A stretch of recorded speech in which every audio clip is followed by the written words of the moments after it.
Muito boa noite a todos. Que a paz e que o carinho do nosso querido amigo Jesus possa nos abençoar e possa nos proteger nessa noite. Eu sou Vando Câmara, sou trabalhador do Grupo Enfio, trabalhador do Manuel Quintão, aqui em Olinda. E posso dizer que sou um filho querido e um trabalhador do Júlio César, já que hoje a gente está fazendo essa reflexão, essa participação pelo Júlio César. E aí queria agradecer aos amigos do Júlio César, tantos amigos que eu ganhei no Júlio César, pelo convite, para que a gente possa refletir na noite de hoje. Vamos iniciar então com a oração singela, em seguida uma leitura, uma mensagem de Emmanuel, para que a gente possa conversar sobre a oração do Pai Nosso. Mensagem deixada por Jesus a todos nós há 2000 anos, para que a gente possa refletir na visão espírita, com o conhecimento dos irmãos e dos amigos espirituais, a mensagem profunda de Jesus na oração do Pai Nosso. Então que a gente possa junto fazer uma oração, que a gente possa se conectar com Deus nesse momento, que a gente possa se conectar com Jesus e com a espiritualidade amiga, pedindo sua proteção, pedindo seu amparo, pedindo sua bênção a nós, mas sobretudo ao mundo. Aqueles que passam por provações dolorosas, por sofrimentos sensíveis, nesse momento em que a terra faz o seu processo, passa por seu processo de regeneração. Enche, Senhor, o nosso coração de esperança, o nosso coração de fé. Nos faz ver que estás à frente dessa nau, dessa embarcação, e que daqui a pouco ficará tudo bem. Nos dá o bem maior desse processo, que é o aprendizado. Que o teu amor fique conosco, Senhor. Que assim seja. A mensagem, então, que a gente vai ler e que a gente vai refletir na noite de hoje, encontra-se no livro Caminho Espírita. E essa mensagem é uma mensagem de Emmanuel. E já que a gente vai pensar nos próximos minutos sobre a oração do Pai Nosso e sobre Deus, nada melhor do que a gente ler uma mensagem de Emmanuel sobre Deus. O título da mensagem é Deus Primeiro, está no livro Caminho Espírita. Então vai dizer Emmanuel: caminharás muitas vezes no mundo à maneira de barco no oceano revolto, sob ameaça de sossobro a cada momento. Entretanto, pensa em Deus primeiro e encontrarás o equilíbrio que reina, inviolável, no seio dos elementos. Se a natureza parece descer à desordem, prenunciando catástrofe, não permitas que a tua palavra se converta em agente da morte. Fala em Deus primeiro. Antes das destruições que hoje atribulam a humanidade, outras destruições ocorreram ontem. Mas Deus plantou em silêncio novas cidades e novos campos, onde a ventania da transformação instalara o deserto. Se os profetas da calamidade e da negação anunciarem o fim do mundo, traçando quadros de aflição e terror, crê em Deus primeiro, recordando que ainda mesmo da cova pequenina, em que a semente minúscula é sepultada, o Senhor faz nascer a graja do perfume e a beleza da cor, a abastança da seiva e a alegria do pão. Se a dor te constringe o peito em forma de angústia ou abandono, tristeza ou enfermidade, recorre a Deus primeiro. Ele será teu refúgio na tempestade, companheiro na solidão, esperança nas lágrimas, remédio no sofrimento. Diante de toda a provação e à frente dos próprios erros, busca Deus primeiro. Ele, que mantém as estrelas no espaço e alimenta os vermes no abismo, ser-nos-á sustento e consolo. Nesse ou naquele problema, quanto nessa ou naquela dificuldade, confia em Deus primeiro, e sentirás que a nossa própria vida é uma bênção de luz, para sempre guardada nos braços do amor eterno. Mensagem de Emmanuel.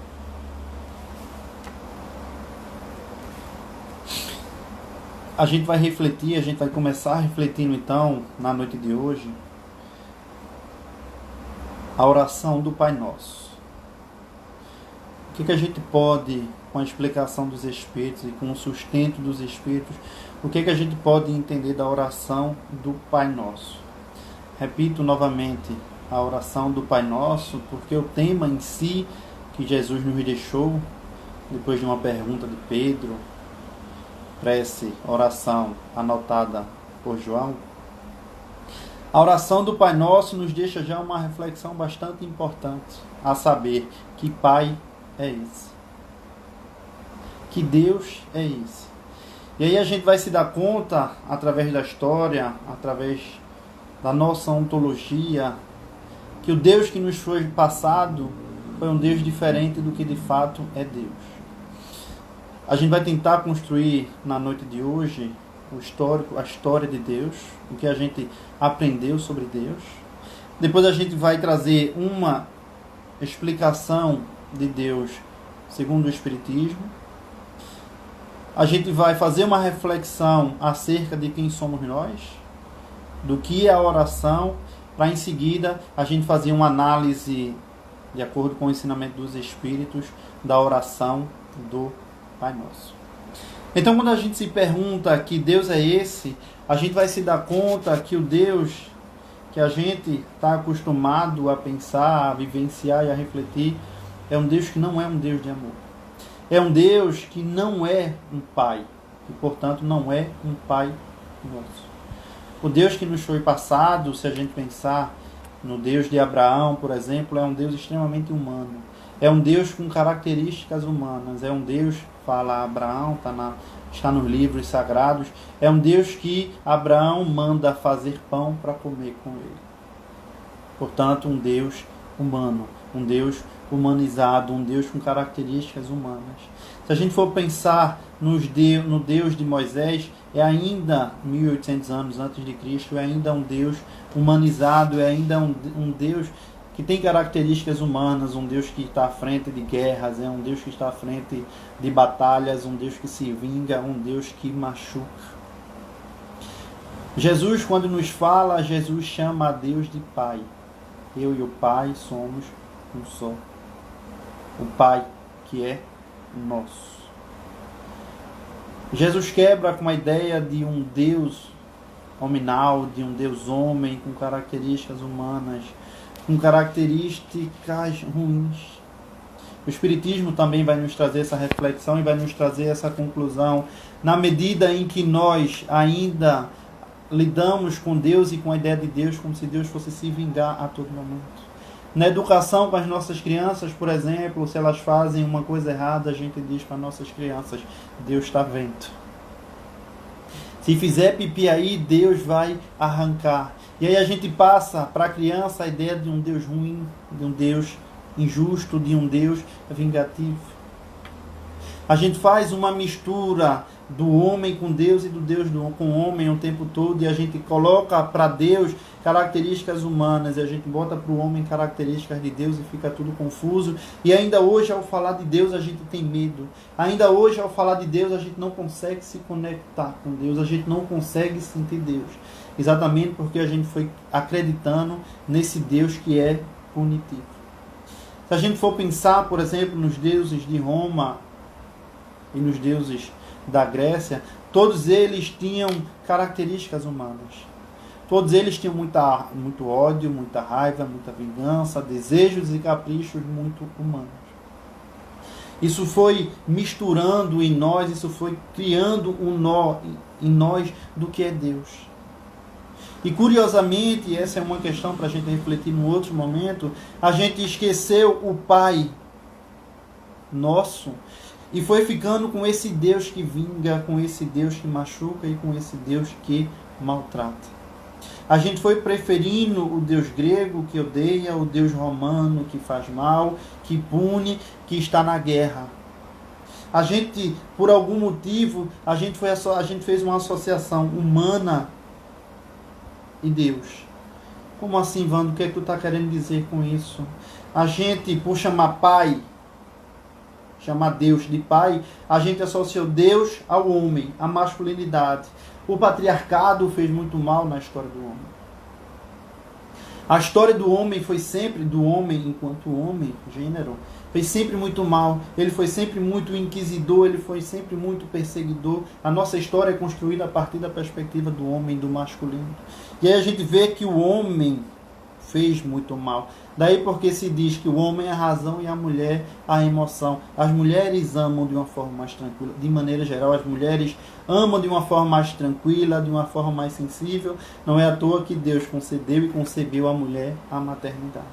Então muitos de nós, a partir das reencarnações, por associar Deus ao masculino, a gente acabou brigando com Deus. A gente acha que Deus é um homem, que Deus é masculino, que portanto se a gente tem uma história ruim com meu pai ou com os homens, a gente também exclui Deus, como se Deus fosse uma figura humana. O Espiritismo vai trazer para nós uma outra ideia, uma ideia completamente de Deus. Dizem os Espíritos, e nos dá a explicação os Espíritos, que não tem nada disso. Que a ideia de Deus é uma ideia completamente diferente. A gente perde a noção humana de Deus e isso é importantíssimo, porque ainda hoje, mesmo com tanto conhecimento e com tanta explicação, a gente acha que Deus está na outra esquina olhando o que a gente está fazendo. Essa ideia é boba. A gente tem um professor, muitos de nós, a gente teve um professor quando a gente era mais novo, que ele dizia assim, bobinhos. E aí eu vou brincar comigo e com todos nós, chamando-nos de bobinhos. Deus não é uma figura humana, Deus não carrega esse tipo de emoção, Deus não está preocupado se a gente errou aqui, se a gente acertou ali, Deus simplesmente é.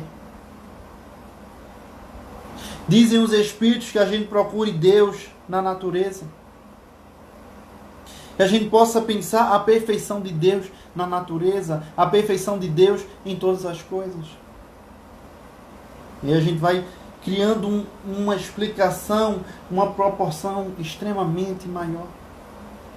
A gente vai se dando conta de que Deus não usa da violência para conosco, que Deus usa do tempo, e o nosso imediatismo em querer as coisas faz a gente brigar com Deus.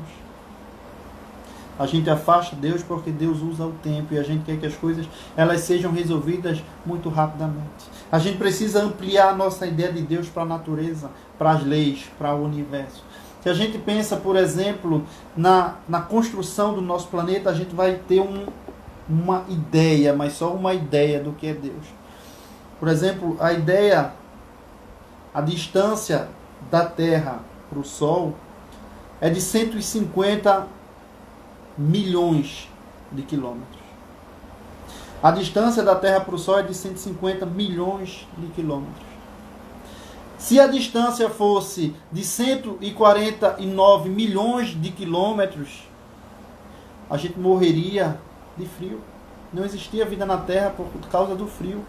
Se a distância fosse de 151 milhões de quilômetros, a gente não morria por causa do calor. Então 150 milhões de quilômetros da Terra para o Sol é a medida exata para que haja vida na Terra. Quem construiu isso? Que perfeição foi essa que permitiu que a distância exata da Terra e do Sol nos desse vida? Qual é o nome que a gente dá a esse construtor? É Deus. É Deus. E é Deus. Se a gente pensar no mar, se o mar tivesse 3 metros a mais de profundidade, o mar levaria todo o oxigênio para dentro dele e não existiria vida na Terra. 3 metros. Quem foi que fez essa construção tão perfeita? Foi Deus. Se a gente pensar isso numa visão mais ampla, se a gente pensar na nossa atmosfera, ela tem 60 quilômetros. Se tivesse menos ou mais, traria prejuízo. Então ela tem 60 quilômetros, e aí todos os dias aerólitos, que são pedaços de outros planetas, vêm, caem e se chocam na Terra. Raspam na atmosfera e se transformam em pedaços pequenos. Esse acidente desses aerólitos, desses pedaços de planetas, quando raspam na atmosfera e se desfazem, a isso a gente dá o nome de estrela cadente. Esse acidente, esse choque desse aerólito com a nossa atmosfera, a gente chama isso de estrela cadente. Superstição, crença. Então, não adianta pedir desejos à estrela cadente, porque possivelmente isso não vai acontecer. E a gente vai pensar também na nossa relação com Deus. Ao longo do tempo e ao longo da história, a gente foi construindo uma relação de barganha com Deus. Como é que isso foi se construindo, Wanda? Como é que a nossa relação com Deus foi se construindo? A gente foi, historicamente, isso é de todos os povos, a gente foi construindo a ideia que se eu fizer, Deus me dá. Se eu dou, Deus me dá. Que se eu fizer, por exemplo, no Espiritismo, que se eu fizer a campanha do quilo, Deus vai resolver o meu problema. Eu sempre brinco com isso. Deus vai resolver o meu problema no meu casamento. Que se eu fizer o pedágio todo dia nesse sol que está torando a cabeça da gente, Deus vai resolver o problema do meu filho que usa droga. Deus vai resolver o meu problema financeiro. Deus não está preocupado com isso. Quando o Espiritismo nos explica a existência de Deus, o entendimento de Deus como algo muito superior, acontece algo extremamente novo na nossa vida, na nossa existência, e que a gente precisa de uma vez por todas ter uma clareza disso. Quando os Espíritos nos colocam que Deus está acima de tudo e de todas as coisas, que Deus não é uma figura humana e que, portanto, tudo o que me acontece é construção minha, o Espiritismo está nos dando um amadurecimento espiritual. O Espiritismo está nos falando de lei, está nos explicando a existência, que tudo aquilo que eu construí ou tudo aquilo que eu destruí, eu vou ter no meu encontro, eu vou ter de encontro a mim. Eu vou ter isso tudo retornando à minha existência. Isso é responsabilidade espiritual. E aí a gente não pode mais, amanhã ou depois, sabendo disso, a partir do que os Espíritos nos disseram, a gente não pode mais dizer assim, Deus me ajuda. Não precisa. Deus é. Então eu não preciso dizer, Deus me ajuda. Deus me socorre. Deus é. Deus é. Eu também não posso abrir a boca para dizer assim, Deus não me pune. Deus não se vinga de mim. A gente quebra com a ideia desse Deus vingativo. O que acontece é que muitos de nós, meus amigos, e a gente precisa fazer essa reflexão, a gente quer dar um jeitinho na lei de Deus. A gente quer encontrar um modo de burlar a lei de Deus. A gente quer ferir pessoas, a gente quer ferir a vida, a gente quer ferir situações e a gente quer dar um jeitinho e a gente diz assim, Deus me ajuda. Na hora em que a gente tomou aquela decisão precipitada que comprometeu completamente a nossa existência atual e a nossa existência para frente em 2 ou 3, a gente olha para Deus e diz assim, Deus, fica na tua. Deus, fica na tua.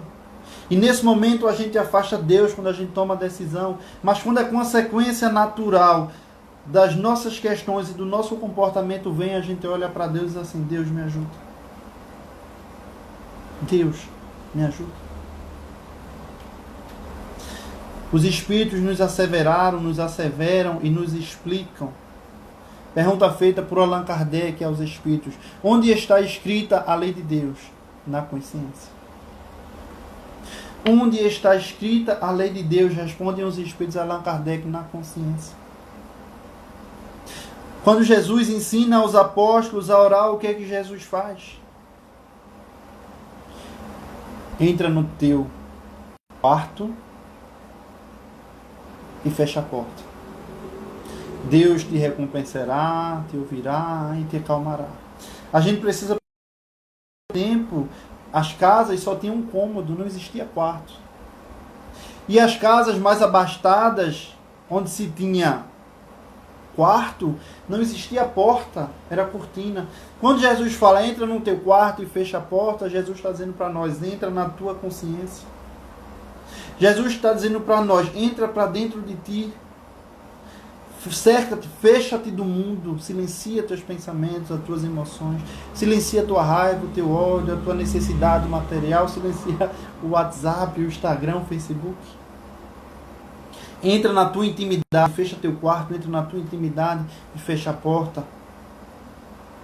Diz Jesus a João Evangelista quando vai ensiná-lo a orar, ser sincero e fiel. Ser sincero e fiel. A lei de adoração, ou esse sentimento inato que a gente possui de Deus, algo em nós, está na consciência, está dentro de nós. Diria Santo Agostinho no livro Confissões, Deus está sobretudo dentro de nós, bem no fundo de nós. E a gente precisa ter esse contato com Deus, porque vai dizer Jesus a João no livro Boa Nova, sempre citado, e eu vou sempre citá-lo e vou sempre fazer referência ao livro Boa Nova. Quando Jesus vai ensinar João Evangelista a orar, Jesus diz, João, a oração sincera e a oração sentida, com a emoção, não com o coração, atenua o cansaço e restaura as energias. Alivia o cansaço e restaura as energias. Se a gente se sente muito cansado, se a gente não está restaurando a nossa energia, sobretudo nesses momentos tão difíceis e tão angustiantes, a gente precisa pensar a nossa oração. A gente precisa pensar o nosso contato com Deus ou o nosso contato com o espiritual. Porque se a gente tem dificuldade de entender que Deus está em tudo, se a gente tem dificuldade de entender que há uma organização em tudo, a gente pode se ligar ao espiritual, a gente pode se ligar ao sentido da vida. Então a gente se pergunta o sentido da nossa vida, o sentido da nossa existência, fica mais fácil, a gente vai por pedaço. Quando a gente tem um problema muito grande, a gente quebra em pedaços e a gente vai resolvendo isso por pedacinhos. Se a gente não consegue ter a compreensão de Deus, e a gente ainda não tem a compreensão de Deus, a gente vai por pedacinho. A gente começa por refletir, por pensar a nossa existência. O que é que eu estou fazendo no mundo?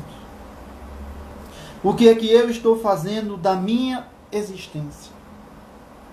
Quem sou eu? Afinal de contas, cada um que agora acompanha, a gente se faz essa pergunta, quem sou eu? O que é que eu estou fazendo no mundo? Por que é que eu tenho as minhas questões, as minhas brigas com Deus?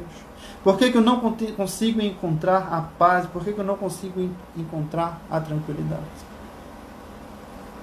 E aí eu vou trazer uma reflexão que eu considero muito bonita para a gente começar a pensar o Pai Nosso.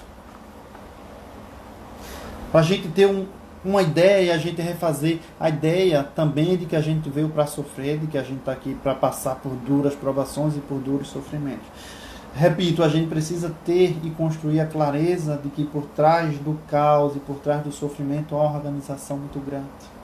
De que há uma organização muito maior e que a gente carrega uma centelha de Deus em nós. E aí, isso é uma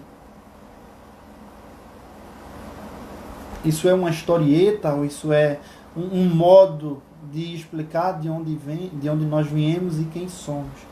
Isso está no livro, e é curioso que esteja num livro como esse, a história do riso e do escárnio. E aí esse riso vai trazer para nós de como nós nascemos.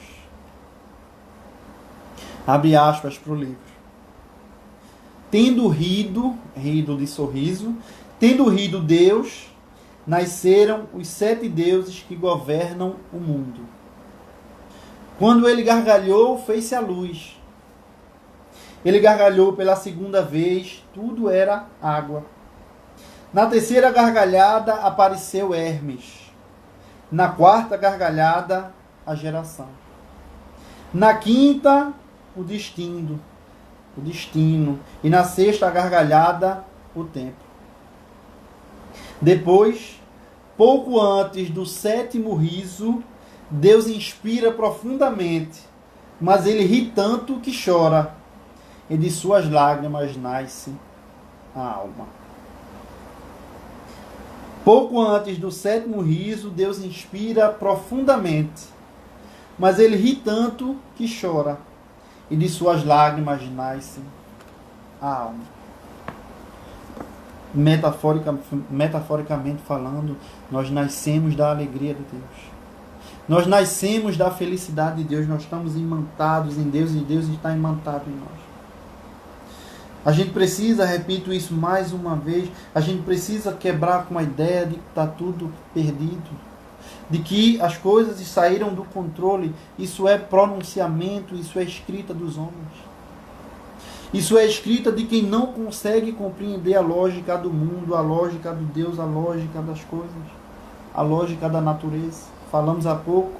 Se a gente for pensar na natureza, nos animais, por exemplo, se a gente for pensar nas plantas, vide o exemplo da semente que começa pequenininha, suporta o sofrimento, suporta os temporais, suporta as pisadas dos bichos e dos seres humanos, e daqui a pouco se fortalece, cresce, dá bons frutos, dá boa beleza, dá grande beleza. Assim também a nossa existência, olhar para a natureza, procurar Deus e olhar na natureza, encontrar Deus na natureza. Vide a perfeição da natureza. Pensai, por exemplo, no João de Barro, o nosso pássaro aqui, que procura o galho mais alto. Na primavera, com o seu bico, ele consegue saber para onde o vento vai ventar no inverno, na próxima estação. E aí ele começa a construir, a tecer seu ninho com a porta de entrada contrária para onde o vento vai bater. O que é isso? É Deus. É Deus. E é Deus. Se a gente pensa na vespa, aquele besourinho, por exemplo, a vespa sabe que quando desovar vai morrer. Ela sabe que quando ela tiver seus filhotinhos, ela vai morrer. Mas ela sabe que seus filhotinhos, quando nascerem, precisam comer carne. Carne nova, carne recente. A vespa voa, vai buscar um gafanhoto,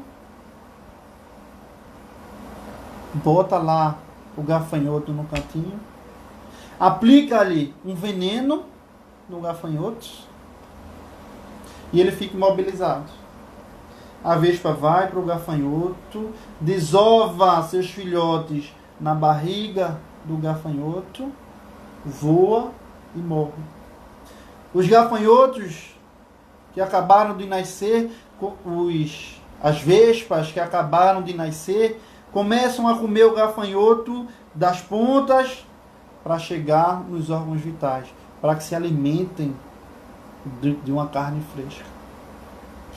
Feita a alimentação dos filhotes, elas têm possibilidade de voar e viver. Ora, se na natureza há todo esse nível de profundidade, se há todo esse referencial de Deus, de perfeição, por que a gente vai achar que nós, nos humanos, não temos esse grau de perfeição, esse grau de entendimento?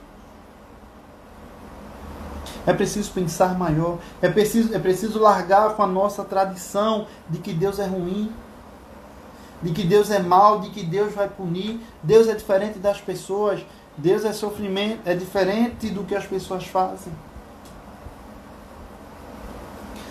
Questão número 1 de O Livro dos Espíritos, e aí Fernandinho, diretor, veio me avisar que a gente tem menos de 15 minutos. Questão 1 de O Livro dos Espíritos, e eu acabo de me lembrar dessas coisas que a gente vai fazendo assim, meio sem noção. Eu tenho um sobrinho de coração, um filho de coração, o nome dele é Lucas.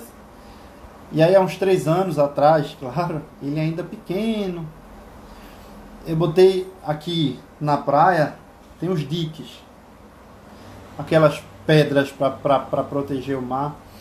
E aí eu botei Estela e Dona Cecília, me perdoem contar isso, tá? E aí eu botei Lucas nas costas, a ideia de Balu e Mowgli. Eu botei Lucas nas costas e atravessei com Lucas da praia até o dique. E aí a gente sentou nas pedras E aí Lucas me perguntou assim, Vando, quem construiu isso? E eu só consegui dizer para Lucas assim, foi Deus. E ele olhou para mim com a beleza que ele tem e disse assim, Deus é grande, né, Vando? Deus é grande, né, Vando? E eu olhei para Lucas e sorri. Ele disse, Lucas, eu não tenho explicação para Deus, não. Porque a gente não entende Deus com a cabeça, a gente entende Deus com o coração. E enquanto Lucas tentava pensar Deus, eu tentava pensar como é que eu ia levar Lucas de volta para a areia. Então, talvez a gente não consiga entender Deus com a cabeça, mas a gente vai sentir Deus com o coração. É por isso que a gente precisa entrar no nosso aposento, na nossa intimidade. Falava eu, questão primeira do livro dos Espíritos. Que é Deus? Que é Deus? Pergunta Kardec. Conta Humberto de Campos em uma de suas obras magníficas que Kardec estava inquieto, Kardec estava preocupado com a primeira pergunta do livro dos Espíritos. E aí numa noite ele muito... Eu vou usar a palavra intranquilo porque não estou achando outra. Allan Kardec, inquieto por saber qual seria a primeira pergunta, porque geralmente a primeira pergunta é a mais importante. Ele acorda no outro dia e indaga aos Espíritos a primeira pergunta do livro dos Espíritos. Que é Deus? Acabou. Deus não está mais atrás da porta, Deus não está mais olhando o que a gente faz, Deus não está mais preocupado se a gente vai acertar e errar, como eu disse atrás. Kardec pergunta aos Espíritos, que é Deus?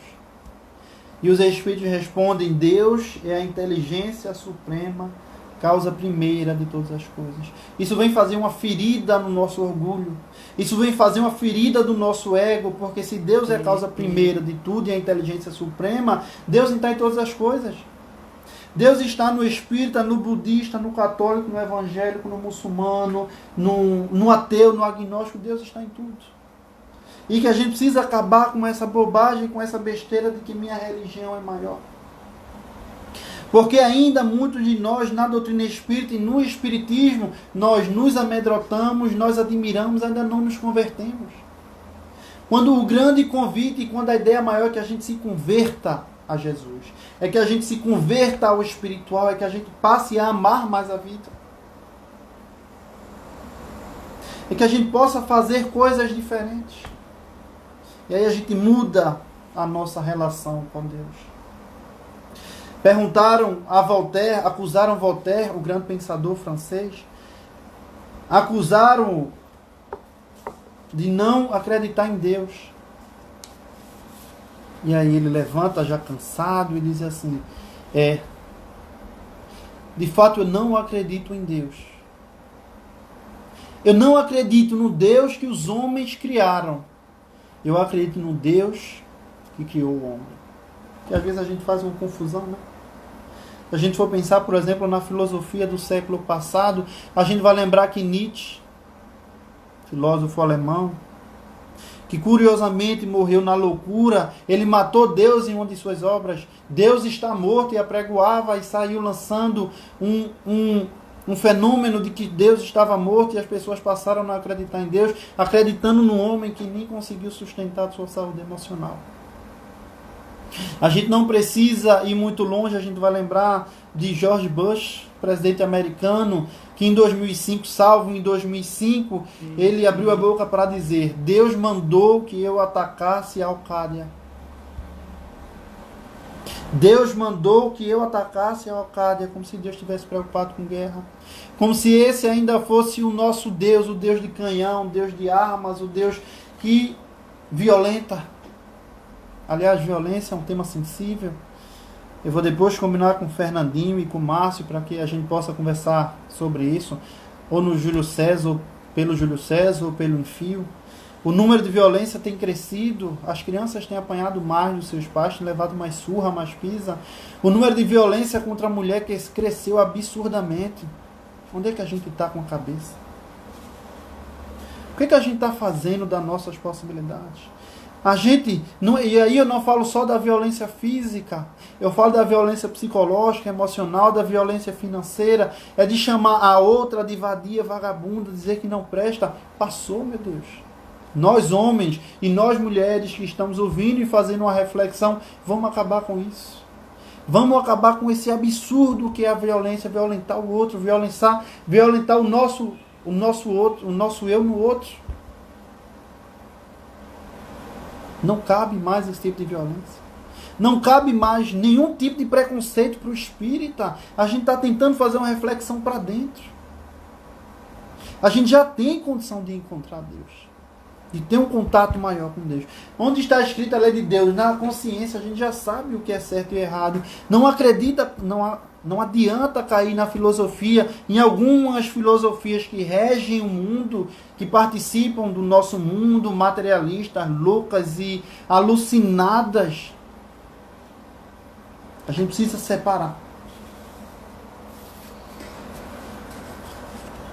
E aí, para que a gente possa fazer, e aí entrando mais diretamente no tema, a oração do Pai Nosso, já que a gente tentou desumanizar Deus e colocou Deus num outro patamar, sentir Deus na nossa consciência, sentir Deus dentro de nós. Ora, as plantas, quando precisam de sol, elas se inclinam para o sol. Falei isso e sempre falo isso. Os elefantes pressentiram as ondas do tsunami e 6 horas antes elas caminharam para o monte e se salvaram. Nenhum elefante morreu no tsunami na Sri Lanka e já sabem o caminho de Deus. Por que a gente ainda teima em não encontrar Deus?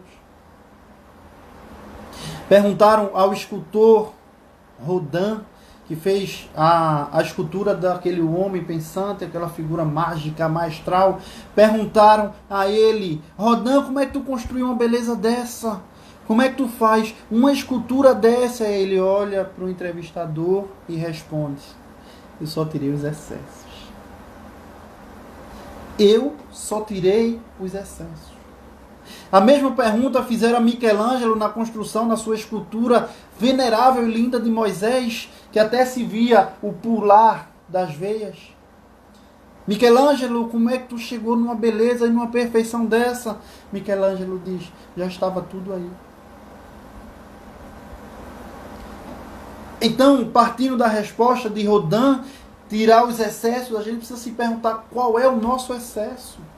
Porque às vezes o nosso excesso é a nossa violência, a nossa impaciência, a nossa irritação, o nosso desejo desenfreado por coisas.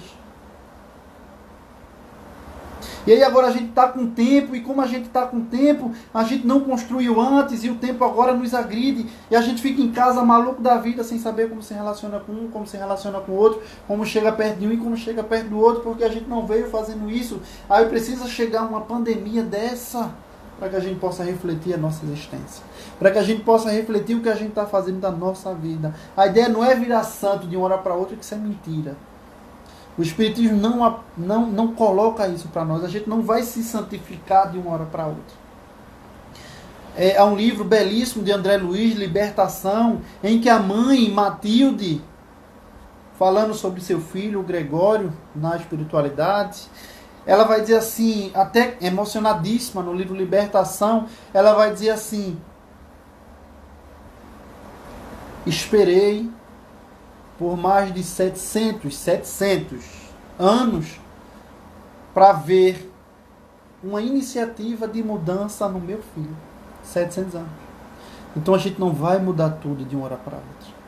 Se a gente pegar o livro Os Obreiros da Vida Eterna, a irmã Rosa, instrutora lá no mundo espiritual, ela vai dizer assim: amem e agradeçam a Deus, os seus familiares e as pessoas que você tem. Estou esperando há mais de 22 séculos os meus. Há mais de 22 séculos os meus. Então, se a gente puder agora olhar para o nosso próximo e começar a cuidar de uma forma diferente, vamos fazer. Porque amanhã ou depois pode ser tarde. Mas antes que Fernandinho chegue me avisando que eu tenho pouco menos de 5 minutos, o seu Joaquim, dona Vera, seu Joaquim só me deu 45 minutos para a gente falar sobre Deus. Eu falei com o seu Joaquim, há pouco, é um amigo do Júlio César, e a gente confirmou que a nossa fala hoje teria 45 minutos. Então, vamos... Já são? Vamos adiantar então, meu diretor aqui brincou comigo sobre o tempo. E aí eu vou passar um pouquinho, eu não vou me estender muito, não passará de 10 minutos, para que a gente possa fazer essa reflexão importante sobre o Pai Nosso. E aí que a gente possa agora respirar profundamente, para que a gente possa sentir a oração que a gente faz todos os dias, para que a gente possa fazer uma reflexão importante. A gente não precisa ser espírita, a gente não precisa ser católico, a gente não precisa ser evangélico, a gente não precisa ser nada. Que a gente possa agora fazer a reflexão do Pai Nosso. A oração do Pai Nosso, volto a mostrar, ele está no livro Boa Nova, de Francisco Cândido Xavier. E aí eu vou dizer uma coisa aqui, depois talvez eu tenha que pagar o pecado por isso, eu vá ser chamado por isso. Tenho a impressão que esse livro Boa Nova, ele tem para baixar na internet, certo? E a gente pode tentar baixá-lo na internet, porque é um livro que vale a pena. É um livro belíssimo, belíssimo, belíssimo. E aí vamos todos pensar na oração do Pai Nosso. Eu vou fazer uma reflexão aqui, eu não vou ter nenhum retorno, mas eu vou imaginar que eu vou ter um retorno aqui. Quem já orou o Pai Nosso, rezou o Pai Nosso e refletiu o Pai Nosso. Refletiu o Pai Nosso com profundidade. Quem aqui já conseguiu fazer isso? Refletir profundamente o que o Pai Nosso quer nos dizer. Então vamos tentar agora se aproximar da oração do Pai Nosso. E aí eu vou tentar ser o mais fiel possível com o que os Espíritos colocam. Eu vou fazer uma análise parte a parte da oração do Pai Nosso. Pai Nosso que estais nos céus. Pai Nosso que estais nos céus. Pai é alguém que ama e que cuida. Quando Jesus pronuncia a palavra Pai, Abá, Papai, Jesus corta a ideia de um patriarca, a ideia de um pai que machuca, a ideia de um pai guerreiro, a ideia de um pai que vai para frente guerrear e lutar. Pai, Pai de amor, Pai de bondade, Pai de proteção. E o nosso? Pai Nosso. Somos todos irmãos. Somos todos irmãos. E que quando eu violento alguém por ser mulher, por ser gordo, por ser gay, por ser travesti, por ser transexual, eu estou me afastando de Deus. Eu estou ferindo o outro, mas na medida em que eu firo o outro, eu firo a mim. Então guarda. A água da paz da mãe de Chico. Guarda a bobagem, a violência, a ignorância que tu tem dentro de ti, dentro do nosso coração. Ninguém merece a nossa violência. Ninguém merece a nossa violência. Pai Nosso. Pai Nosso que estás nos céus. Por que céus está no plural? Que Deus está em todo lugar. E que quando eu estou em paz, qualquer lugar é céu. Que quando eu entendo Deus, qualquer lugar é céu. Mas tem um outro sentido. Pai Nosso que estás nos céus, é para não confundir Deus com nenhum pai humano. É para que a gente não faça uma confusão de pai com Deus. Que estás nos céus, que está em outro lugar, em outro patamar. Não é um pai humano. Santificado seja o teu nome. Ora, santificado seja o teu nome é diferente de santificado é o teu nome. Deus já é santificado. Deus é santificado. Então quando Jesus diz na oração, santificado seja o teu nome, é que a gente precisa santificar o nome de Deus. É a nossa parte na oração.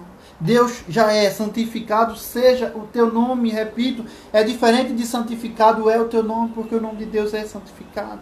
É como a gente está santificando ou não santificando Deus. É o nosso estar no mundo. O nosso estar no mundo, ele está sendo ele está tendo a ideia de bem, ele está tendo a ideia de mal. Estou santificando o nome de Deus. Venha a nós o teu reino, segue a oração. Venha a nós, ao nosso íntimo, o teu reino. O que é o reino de Deus? É um reino de amor. É um Deus que é um reino que perdoa, é um reino que entende, não é um reino que julga, não é um reino que condena. Se a gente não está sentindo nada disso e essa paz, o reino de Deus não entrou em nós. O reino de Deus não está dentro de nós, a gente precisa fazer uma reprogramação do nosso íntimo para que o reino de Deus entre em nós. Senão a gente está pedindo à toa, venha a nós o teu reino, Senhor, que haja uma abertura em mim, que haja uma disposição emocional em mim para que Deus entre. Ou para que eu reconheça Deus dentro de nós, eu tire os excessos e perceba Deus dentro de nós. Seja feita a tua vontade, Senhor, na terra e nos céus. Seja feita a tua vontade, Senhor, não a minha vontade, que é torpe, que é cheia de desejos, que é cheia de excessos, é cheia de desequilíbrios. Que quando Deus tira alguma coisa de mim, Ele tira para o meu bem. Que quando uma pessoa vai embora, ela vai embora porque é melhor para mim e para ela. Que quando uma pessoa desencarna ou morre, aquilo fecha um ciclo, que não há violência na morte, não há desrespeito com Deus em nós na morte. Se Deus que criou a distância exata dos planetas, a inteligência perfeita dos animais, a medida exata da atmosfera, Deus não ia criar a morte para nos punir. A gente precisa flexibilizar o nosso conceito. A gente precisa dar um entendimento à nossa alma de perda e de despedida. É um até logo. É um até logo. Quem vira a esquina não desaparece, está esperando. É a lógica do amor. É a lógica que cabe em Deus de justiça, de amor e de perpetuação. Só o amor é eterno. Só o amor é perfeito. Seja feita a tua vontade, Senhor, na terra e nos céus. Que se a gente não fizer a tua vontade, a gente vai sofrer, que portanto o sofrimento é construção nossa. O sofrimento é a construção da nossa alma. A segunda parte da oração é mais material, é mais física. Mas não só material, não só física. O pão nosso de cada dia dá-nos hoje, Senhor. O pão nosso de cada dia. Cada dia. Que a gente possa se estabelecer no nosso dia, que a gente possa amar o nosso dia, que a gente não se apegue tanto ao passado, que a gente não se jogue tanto para o futuro, que a gente possa estar aproveitando o nosso dia, que a gente faça o nosso dia valer a pena. O pão nosso. O pão nosso. Mas será que é o pão de trigo, aquela coisa gostosa que a gente come, o pão de alho com manteiga, com requeijão? Não. Jesus, para dar um ensinamento para a alma, ele não ia falar do pão material. Ele ia falar do pão espiritual. Nos dá o pão cada dia, Senhor, são os desafios. São as pessoas. São as situações e as circunstâncias. São as relações. O pão nosso de cada dia nos dá hoje, Senhor. Ah, Senhor, mas perdoa as nossas ofensas, assim como nós perdoamos os que nos têm ofendido. Essa parte é belíssima. Essa parte é a lei. A lei. Perdoai as nossas ofensas, assim como nós perdoamos a quem nos tem ofendido. É a lei de causa e efeito. Deus não está preocupado em me perdoar, mas a vida vai me perdoar na medida em que eu estiver perdoando alguém. É a oração de Francisco de Assis. Porque se eu não perdoar, eu não vou ser perdoado. Eu só vou ter na medida em que eu dou. É a ideia, a lógica do amor. É a lógica do perfume e da rosa. Para que eu fique com o perfume, eu preciso presentear. Perdoar as nossas ofensas, Senhor. Assim como nós perdoamos a quem nos tem ofendido. Eu tenho perdoado. Eu tenho me esforçado para perdoar o outro, ou eu estou dia após dia, hora após hora, dizendo assim, o outro acabou minha vida. Eu vou falar para minha criança, eu vou dizer para o meu filho pequeno, tem idade, tua mãe não presta, teu pai não presta. Não podemos fazer isso. A gente não pode mais usar da violência na educação e nas nossas relações. Perdoa as nossas ofensas na medida em que a gente possa perdoar o outro. vamos exercitar o nosso perdão, vamos ter esse processo de mudança, vamos rasgar essa violência em nós. Ah, Senhor, mas não nos deixa cair em tentação. A nossa tentação, os nossos desejos, os nossos caprichos, a nossa violência. Não nos deixa cair nessa tentação, Senhor, que é minha.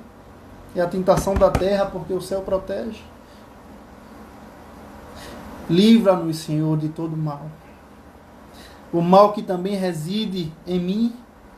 O mal que reside em mim no tocante a ódio, no tocante a vingança, no tocante a ira. No tocante a meu pronunciamento, ao modo como eu violento as pessoas. E a parte mais bonita da oração, ou uma parte também muito bonita da oração, é quando a gente diz assim, amém, ou assim seja. Amém, do latim, significa assim seja. Então, assim seja ou amém. Porque quando eu digo assim seja ou amém, eu estou concordando com tudo o que eu falei na oração. Eu estou concordando com tudo aquilo que eu disse na oração. Pai nosso que estás nos céus, que é de todos. Santificado seja o teu nome, que eu possa santificar o teu nome, Senhor. Venha a nós o teu reino de amor e de bondade. Eu concordo. Seja feita a tua vontade, não a minha, Senhor, na terra e nos céus. Que eu não seja um menino bobo que reclama, se queixa, que se revolta. A tua vontade, o pão nosso de cada dia, os desafios, Senhor, me dá hoje. Assim seja, eu concordo com isso. Perdoa as nossas ofensas, porque eu vou tentar perdoar dos outros, Senhor. Eu vou tentar perdoar. O outro me bateu, me feriu, me fez mal, mas eu vou tentar perdoar, Senhor, me sustenta. E aí Deus dentro de nós vai pulsar. Não nos deixa cair na nossa tentação, Senhor. Assim seja, eu vou tentar ser melhor. Porque a minha angústia, o meu sofrimento, a minha dor foi construção minha, Senhor. Que eu possa criar essa responsabilidade espiritual e física. Foi eu. Livra do mal que reside sobretudo em nós, Senhor. Francisco de Assis, numa noite em que nevava muito, de muito frio, Francisco de Assis ia com um monge, colega, amigo seu, pela Itália, caminhando. E aí muito frio, o gelo, a neve pela canela ou pelo joelho. E aí eles chegam na porta de um mosteiro. E aí Francisco de Assis bate aquela porta, o frio já consumindo aqueles dois. Francisco de Assis bate aquela porta, de lá de dentro gritam na madrugada, quem é? E aí Francisco de Assis diz assim, sou eu, Francisco, irmão Francisco, aquele monge lá de dentro. Responde que Francisco não ia estar aqui uma hora dessa. Fica já a primeira lição de que não importa a religião ou onde eu estou, importa o que eu faço. E aí aquele monge fecha a portinhola, fecha a porta e vai embora. E aí fica Francisco de Assis no sofrimento, fica Francisco de Assis e o monge do lado de fora. O monge se joga no chão, começa a chorar, começa a espernear, feito um menino bobo. Francisco de Assis, por sua vez, sorri, começa a cantar e louvar a Deus. E aquele homem indignado, revoltado, porque não entende a Deus. Aquele homem diz, Francisco, irmão Francisco, pai Francisco, nós estamos à beira da morte, no meio dessa madrugada. E tu estás a cantar, e tu estás a sorrir, tu estás feliz, irmão Francisco. O que se passa na tua cabeça, homem? Francisco de Assis olha para aquele monge, sorri, dá-lhe um amor a partir dos olhos e a partir do sorriso e diz, meu irmão, meu filho, eu estou sorrindo porque agora nós estamos 100% na mão de Deus. Nós estamos 100% nas mãos de Deus. Todos nós, meus amigos, quer queiramos ou não, na pandemia ou não, no sofrimento ou não, na alegria ou não, todos nós estamos 100% na mão de Deus. Esse Deus que é toda bondade, que é lei, que é amor, que Ele possa abençoar o mundo, os nossos corações, o coração daqueles que passam por experiências sensíveis, aos profissionais de saúde, aos profissionais que estão em todas as áreas cuidando dessa pandemia. Que a gente possa fazer a reflexão maior, o aprendizado maior, que a gente possa crescer espiritualmente com esse episódio que daqui a pouco acaba. A nossa alma precisa crescer. Estamos no mundo para crescer. Um beijo no coração de cada um. Que Jesus nos proteja. Que Jesus nos abençoe a todos. Nada de desespero, nada de revolta. Deus está conosco. Um abraço carinhoso em cada um. Que assim seja.